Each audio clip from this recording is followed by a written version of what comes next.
Halo, jumpa lagi dengan Ksatria Game Dev, channel yang nge-share tutorial-tutorial seputar teknologi game development menggunakan Unity.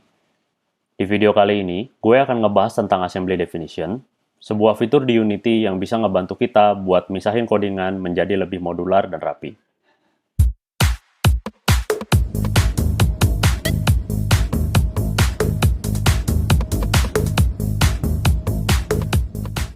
Sebelum kita mulai bikin assembly definition, gue mau share dulu sebenarnya cara kerjanya script di Unity itu kayak gimana sih.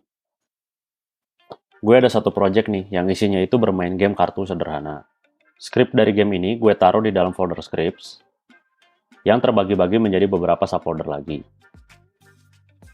Kalau gue klik salah satu script yang ada di sini, terus gue lihat di inspektor, misalkan script card ini ya, terus gue lihat di inspektor, itu ada keterangan yang namanya assembly information, guys. Terus ada tulisan file name, assembly c#.dll ini. Kalau lu coba klik script yang lain, lu bisa lihat juga nama file name assembly-nya tetap assembly c#.dll ya. Bahkan kalau kita cek di folder UI misalkan, block view ini juga sama ya. File name-nya assembly c#dll. DLL inilah yang namanya C# assembly. Jadi, di balik layar ketika kita selesai nulis script, Unity itu akan nge-compile dan ngegabungin script lu di sebuah file DLL tertentu. Terus, kalau lu taruh script di dalam beberapa folder spesifik, Unity itu nggak akan taruh DLL-nya tuh di assembly C#, tapi di DLL lain. Contohnya kalau lu punya script di dalam folder editor. Kayak misalkan ini. Dia akan naruh script lu di assembly lain yang bernama assembly C# editor. Bisa dilihat ya. Jadi, by default Unity itu bakal ngegabungin script lu ke dalam beberapa assembly DLL. Kriteria lengkapnya bisa lu lihat di dokumentasi Unity ini, yang ngejelasin assembly apa aja yang dibikin oleh Unity, beserta aturan kompilasi dan penempatan foldernya. Linknya gua taruh di description di bawah ya. Nah, Unity itu punya satu fitur yang memungkinkan kita buat ngeganti target assembly dari script yang udah kita bikin. Ini yang namanya assembly definition.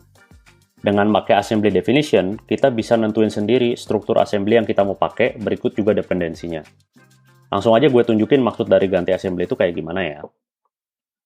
Buat ganti assembly itu, caranya dengan kita naruh file yang jenisnya assembly definition di folder yang kita mau ganti. Dengan naruh file ini, semua script yang ada di folder dan subfoldernya akan ganti assembly sesuai dengan nama file itu. Contoh, gue akan langsung aja bikin di script sini. Dalam folder script, gue klik plus button, terus ada yang namanya assembly definition. Ini akan gue namain Slay the Dragon sesuai dengan nama gamenya. Kemudian kita tunggu kompilasinya selesai. Nah, ini kompilasinya udah selesai. Muncul error ya guys, nanti kita akan coba benerin habis ini ya. Tapi gue mau ngasih lihat dulu, sekarang assembly-nya itu udah berubah. Kita coba cek di script di dalam folder system, misalkan seperti tadi, di card. Kita bisa lihat bahwa file name-nya bukan assembly C# lagi ya, melainkan slaythedragon.dll. Dan ada tulisan definition file-nya itu adalah Slay the Dragon, yaitu file yang baru kita buat tadi. Sekarang kita lihat nih, error yang muncul di konsol. The type or namespace name TextMesh Pro UGUI could not be found, bla bla bla bla bla. Nah, kalau kita pakai assembly definition sendiri, kita juga harus nentuin library mana yang dibutuhkan sama assembly yang baru kita buat. Contohnya dalam kasus ini, script di dalam folder UI pakai TextMesh Pro. Jadi kita perlu masukin TextMesh Pro ke dalam referensi dari assembly tadi. Caranya kita klik assembly definition file yang barusan kita buat. Terus, di bagian Assembly Definition References ini, kita bisa ngisi referensi ke assembly lain. Klik tanda plus ini, lalu kita klik yang bulat ini, cari TextMesh Pro, gua bawa dulu ke sana, besarin sedikit, cari TextMesh Pro, dan kemudian scroll ke bawah, klik Apply. Oke, kompilasi selesai dan errornya nggak muncul lagi ya. Ini artinya assembly yang baru kita buat ini udah punya referensi ke TextMesh Pro. Oke, kita udah tahu caranya ganti assembly. Tapi sebenarnya gunanya buat apa sih? Bukannya pakai assembly C# juga jalan-jalan aja ya? Gini, memiliki kebebasan buat milah-milah assembly sendiri itu bisa ada keuntungannya loh. Gue akan share beberapa keuntungannya ya. Yang pertama, assembly definition itu ngebikin pembagian codingan kita tuh lebih jelas dan terstruktur. Gue tunjukin contoh kasusnya pakai diagram ini ya. Di project ini, gue tuh pengen misahin implementasi dari mekanik dan UI. Sehingga gue pisahin folder scriptnya jadi 3 folder utama ini. Systems, itu isinya codingan buat gameplay mekanik. Kemudian ada folder UI yang isinya tuh buat nampilin segala macam tentang UI. Dan utility folder ini isinya beberapa script helper gitulah. Nah, gue pengen codingan yang di UI ini bisa nge-refer ke codingan di sistem. Misalnya UI-nya tuh pengen nampilin health-nya player. Jadi si UI ini punya dependensi langsung ke player. Tapi sebaliknya, gue nggak pengen script di dalam folder sistem bisa ngakses apapun di dalam UI folder. Karena gue mikir di masa depan bisa aja UI-nya tuh ganti bentuk. Dan gue nggak mau script di sistem itu jadi kepengaruh kalau UI-nya nantinya ganti. Jadi gue pengen jalur dependensinya tuh searah dari UI ke sistem aja kayak gini, tapi nggak sebaliknya. Nah, kalau kita cuma pakai satu assembly kayak assembly C#, programmer yang ngerjain sistem itu bebas-bebas aja ngakses script di UI, karena tetap ada di satu assembly yang sama. Dengan pakai assembly definition, gue bisa bikin 3 assembly berbeda kayak gini nih. Terus, gue bisa secara eksplisit ngedeklarasiin jalur dependensinya. Jadi script yang ada di UI bisa ngakses script sistem, tapi nggak sebaliknya. Dan script yang lain, kalau memang ada butuh ke assembly utility, bisa langsung ngedeklarasiin jalur dependensinya kayak gini juga. Oke, berdasarkan diagram ini, kita langsung cobain di project yang tadi ya. Jadi ini gue udah balikin project awal ke tanpa assembly definition file, yang artinya semua script akan masuk ke default assembly C# Unity. Sekarang gue bawa lu ke ngeliat scriptnya ya. By the way, kalau lu pakai script editor Rider kayak gua, lu juga bisa lihat script itu masuk ke assembly mana dengan cara ganti view di Explorer window jadi solution view.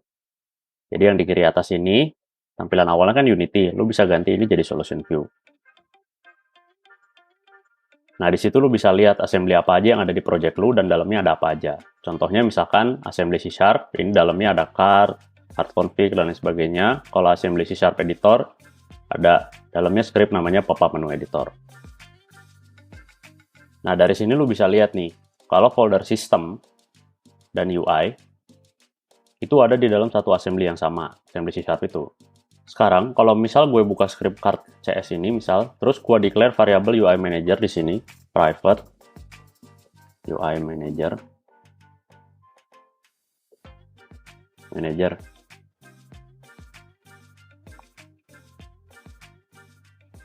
ini bisa-bisa aja, nggak ada compile error atau apapun. Tapi seperti yang gue bilang tadi, gue nggak mau script di dalam sistem folder ini, kayak card, itu bisa nge-referensi ke script ke dalam folder UI, kayak UI Manager. Karena ini ngelanggar arsitektur yang gue bikin lah. Nah, sekarang gue akan misahin folder-folder ini jadi assembly yang berbeda, kayak gini nih. Kita balik lagi ke Unity ya. Pertama, gue akan bikin assembly definition di dalam folder system. Terus gue juga akan lakuin hal yang sama buat folder UI dan utility. Gue akan langsung pasang semua dan solve errornya ya.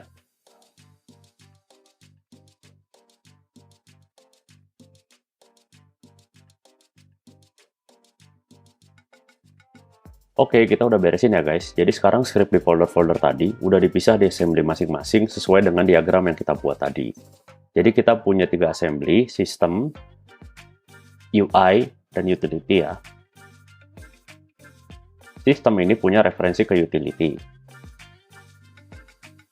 Sementara UI sendiri punya referensi ke sistem dan ke TextMesh Pro. Tapi systems itu nggak punya referensi ke UI. Seperti diagram yang tadi kita buat. Nah, sekarang kita coba nih, apa yang terjadi kalau gua coba menambahkan script UI ke dalam kelas card CS kayak tadi. Nah, ini kalau di Rider kita bisa lihat ya, di Solution View sekarang kita udah ada 3 assembly yang beda, sistem, UI, dan utility. Gitu. Sekarang kita cobain tambahin di card.cs kayak tadi nih. Ini scriptnya udah gue buka. Nah, sekarang kita cobain tambahin UI di script card lagi ya. Private, UI Manager. Muncul error ya, cannot resolve symbol UI Manager. Dan kalau kita tambahin namespace-nya di sini secara eksplisit, namespace-nya kan namanya prototype.sliderdragon.ui. Ini juga errornya sama. Ada error juga nih. Cannot resolve symbol UI. Tuh. Kalau kita lihat di Unity ya guys, ini ada tulisannya nih. The type or namespace UI manager could not be found. Are you missing a using directive on an assembly reference? Nah, ini artinya kita secara eksplisit ngebuat script system nggak akan bisa akses script UI. Yang mana adalah sesuatu yang kita harapkan guys. Dengan pakai cara kayak gini, gue nggak perlu khawatir lagi kalau gue kelupaan atau nggak sengaja nambahin script di tempat yang salah dan ngelanggar arsitektur yang udah gue bikin. Oke, itu keuntungan pakai assembly definition yang pertama. Keuntungan yang kedua, dengan memilah assembly definition, lu bisa bikin script lu lebih gampang buat di-share atau didistribusikan ke project lain. Jadi misal nih, di project ini gue kan punya beberapa script yang gue taruh di utility folder ini. Ada collection extension, math extension, dan seterusnya. Yang isinya tuh helper-helper dan extension buat nge-shuffle list, dan lain sebagainya. Script kayak gini tuh bisa banget lu pakai di project lain. Nah, dengan lu pakai assembly definition, lu bisa nge-package script lu untuk kemudian didistribusikan menggunakan Unity Package Manager, atau kita bilang UPM. Kalau lu buka window, terus Package Manager, lu kan bisa lihat package apa aja yang udah terpasang di project lu. Dan package-package yang udah lu tambahin sendiri di My Asset. Contohnya, gue udah punya beberapa aset sendiri yang udah gue beli dari Asset Store, kayak Anti-Cheat Toolkit, Asset Bundle, Cartoon Effects, dan lain sebagainya. Nah, lu juga bisa tambahin server registry lain di bagian Project Settings, Package Manager. Nah, kalau lu punya server sendiri, lu bisa package script lu dan lu host di server. Nanti orang lain tuh bisa ngambil package yang lu punya dari server yang udah lu buat. Contohnya nih, script utility ini, satu folder ini, bisa lu kemas jadi package. Kemudian lu distribusiin tuh di server UPM registry. Jadi orang lain tuh bisa ngambil script yang udah lu bikin dan pakai langsung dari package manager tanpa ribet. Syarat lu untuk bisa bikin package-nya itu lu harus punya assembly definition sendiri. Untuk lebih jelasnya, lu bisa lihat dokumentasi Unity tentang ngebikin custom package di link yang gua taruh di description di bawah ya. Di situ udah jelas tuh tertulis apa aja requirement-nya dan lu perlu apa aja buat nyiapin package lu buat bisa didistribusikan di Unity Package Manager. Keuntungan yang ketiga menggunakan assembly definition adalah memungkinkan lu untuk melakukan unit testing di dalam Unity project lu.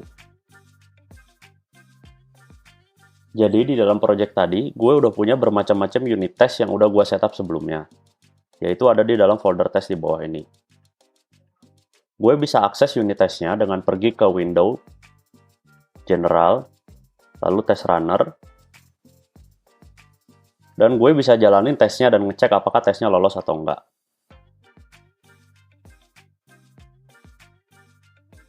Untuk lebih jelasnya tentang unit test, gue udah bikin video yang ngejelasin ini yang linknya gue taruh juga di description ya. Menjalankan unit test ini juga membutuhkan referensi ke assembly yang dia mau tes. Jadi dengan ngebikin scriptnya jadi assembly sendiri, itu memungkinkan kita buat nge-setup unit test di codingan kita. Keuntungan yang terakhir pakai assembly definition adalah compilation time. Dengan ngebuat script lu terpisah jadi beberapa assembly, Unity itu ngeklaim compilation time dari script lu akan lebih cepat. Karena ketika salah satu script ganti, lu cuma akan nge-compile assembly dan dependensi yang keganti doang. Nah, tapi ini masih kontroversi ya guys. Soalnya di dokumentasi versi terbarunya Unity, ini tuh udah nggak dicantumin lagi. Jadi jangan terlalu berharap dulu sama hal ini ya. Nah, gitu guys penjelasan tentang assembly definition di Unity, yang berguna buat misahin assembly di project lu menjadi assembly-assembly terpisah yang lu bisa atur sendiri dependensinya. Sebenarnya tuh ada beberapa hal lagi yang belum gue bahas dari assembly definition, seperti misalnya bikin assembly yang hanya dipakai untuk platform tertentu. Kalau kalian tertarik, komen aja langsung ya, biar gue tahu dan bikinin videonya di kemudian hari. Kalau ada pertanyaan, juga jangan ragu langsung komen aja ya. Jangan lupa subscribe, like videonya kalau suka, dan dislike aja kalau nggak suka. Sampai ketemu di tutorial selanjutnya ya. Bye!